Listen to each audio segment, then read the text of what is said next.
just started like acquiring things at garage sales, consignment shops. Just, it's taken me, I don't know, 8 months or so, that I've been like collecting things, and in my garage and in this room. We redid my daughter's room. All her crapola was in here, and the whole room just started like filling up with more stuff as I was acquiring things, and it just looked like a pile of garbage. My husband was having a fit, and I'm like, I have a vision. Just don't, just bear with me as I have time to, I ripped out a whole lot of carpet. As you can see behind me, there's another room. And I just, I've been working my butt off trying to, make this vision start coming together, because I feel like it's becoming time for change, and believing, just having faith.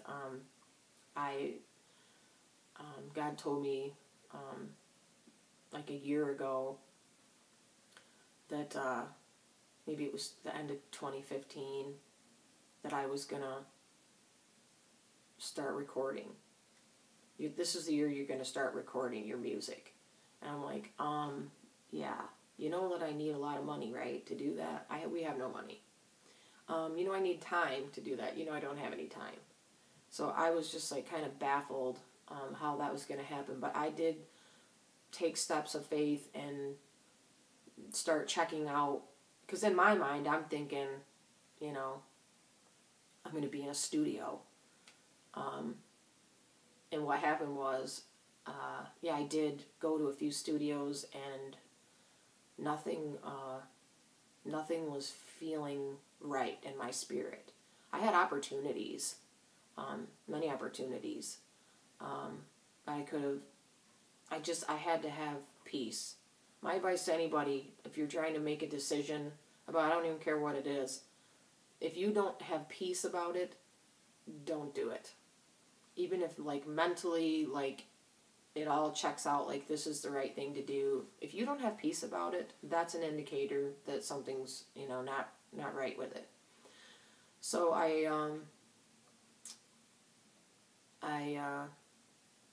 was just, that was a really hard time too. Every time I thought, oh, well, maybe this is it, or that's it, or it was just like such a disappointment, starting back over at square one. And what I ended up doing was, God led me to start a YouTube channel, which, if any of you know me, I am not a computer savvy, tech savvy person. Like, I'm lucky that I know how to operate my phone and do a couple things on my phone, and I'm just not wired that way. And so, like, I was terrified, and then the perfectionist part of me starts taking over and saying, telling me all the things that I have to have in order to be able to do it. And you need equipment and microphones, and, you need to know how to edit videos, and you need to, just all these things. And I had, like, severe anxiety over it. And, even just sharing my music, knowing that other musicians are going to hear it and what they're going to think and say about it, or just the quality of the sound not being great. I just had so many things that were just bothering me, and then one day, like, I just said, forget everything. Like, I can't live like this. I can't live in this box of fear for the rest of my life. Eventually I'm just going to have to trust God and just take a first step and start the journey. Like, you're not going to get from here 100 miles down the road, instantaneously. You have got to take each step. And I've been so afraid to take even like a few steps, but I'm never going to get to where I want to be if I don't start taking these first steps. So I just, like, I didn't even have an iPhone at the time, and I just or maybe I did, but it was like an old, I don't know. It wasn't great. It wasn't a great option. And I just set it up. I was like, probably looked like I do now. Like I had no makeup on, probably like dirty hair, and I don't even think I combed my hair. And I just set it up. I didn't even know what I was going to say. The lighting was atrocious. The sound was bad. It was all like technically like a bad quality video, but the content, I guess is more important sometimes than being technical. And it wasn't long before that, I think, I became acquainted with Rich Mullins a little more over the past couple years. Like, I didn't even know really who he was, and I didn't even know that I had grown up listening to his music. Like, he wrote stuff for Amy Grant that I didn't know he wrote it, and stuff that I loved as a kid. And as I watched a movie called Ragamuffin a few years ago about his life and his ministry, and I just related so much to him, and his style, and just who he was as a person. And then I discovered these demos called the Jesus demos, and these are the songs that he was writing like right before he died. He actually died the year I graduated, which was kind of a little crazy symbolically as I think about other things. I won't get into all that, but where was I? Oh, the Jesus demos. I found these demos songs that he was writing, they weren't professionally recorded. Maybe he just like recorded them with a tape recorder, like kind of like what I'm doing right now, just to like get him down, capture him somehow.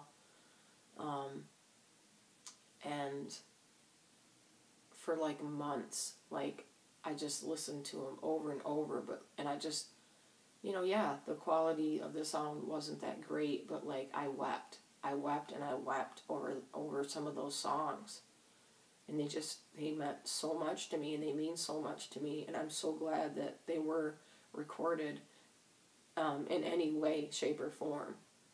And it was then I started really beginning to realize it's not what's important to me. What do I really want to do? And I'm not saying that I'm not going to professionally record, because I did eventually get hooked up with some people and we started recording, and it was like a perfect fit. And then they decided to go on a little trip around the world, and they decided to travel around the world for a year. And like, how awesome is that, that they were able to do that and have that experience. And so just as I had found a fit, and I felt like, okay, it's finally time, and this feels right, everything is great, God was like, not yet. Again. And I'm just like, oh God, I don't know if I can go through much more of this. But he knows me.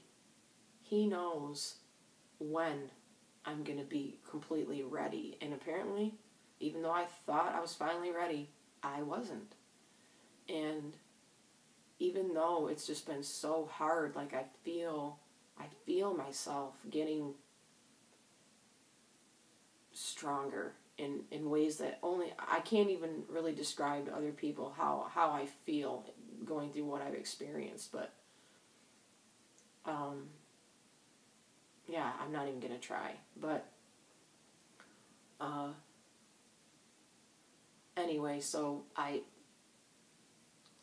been making these these crummy little YouTube videos by myself. I don't really have anybody to help me, and so I'm just doing the best with what I have and with what I can do. and just taking steps of faith, like, you know,